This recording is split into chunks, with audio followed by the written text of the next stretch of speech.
ఆ ఊళ్ళో 2000 జనాభా ఉంటుంది. ఆ 2000 జనాభాలో మెజారిటీ దళితులు, ఎస్టీలు. 3 మాత్రమే ముస్లిం కుటుంబాలు ఉన్నాయి. 3 మాత్రమే. ఆ ఊరు మొత్తం 2000 మంది ఇప్పుడు సమాజం చెప్తున్నట్టు వాళ్ళంతా హిందువులే, ఒక 3 కుటుంబాలు తప్ప. అందరు ఎస్సీలు, ఎస్టీలు. ఆ గ్రామం నుంచి, ఆ గ్రామంలో స్కూలు లేదు. 5 కిలోమీటర్ల దూరం ఉన్న ఇంకో ఊరికి స్కూల్ కోసం ఇక్కడున్న పిల్లలందరూ వెళ్ళాల్సిన పని. 5 కిలోమీటర్లు నడిచి వెళ్ళాలి. వేరే మార్గం లేదు వాళ్ళకి.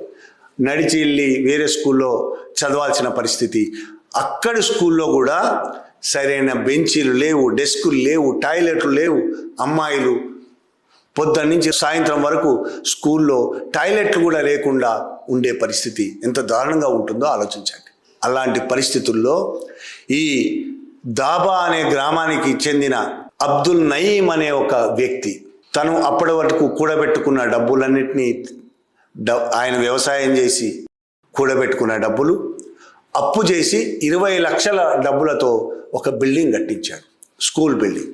ఆ ఊర్లో స్కూల్ ఉండడం కోసం స్కూల్ బిల్డింగ్ కట్టించి పర్మిషన్ తీసుకొని, గ్రామ పంచాయతీ పర్మిషన్ తీసుకొని స్కూల్ బిల్డింగ్ కట్టించి, స్కూల్ కోసం పర్మిషన్కి అప్లై చేసి ఎస్కే పబ్లిక్ స్కూల్ అని పేరు పెట్టి ఓ స్కూల్ ఓపెన్ చేయాలనుకొని ప్రయత్నం ప్రారంభించాడు. ఎస్కే పబ్లిక్ స్కూల్ పేరుతో స్కూల్ బిల్డింగ్ అయిపోయింది. 20 లక్షల రూపాయలతో స్కూల్ బిల్డింగ్ కట్టాడు. స్కూలుకు కావలసిన చైర్లు, టేబుళ్ళు అన్నీ తెప్పించాడు. మొత్తంగా స్కూలుకు కావలసిన అన్ని పరికరాలు తీసుకొచ్చి ఆ ఊళ్ళో ఉన్న దళితులకు, ట్రైబల్స్కి, ఎస్టీలకు, ఎస్టీ విద్యార్థుల కోసం ఆ స్కూల్ను ఏర్పాటు చేయాలని ఆయన నిర్ణయించుకున్నాడు.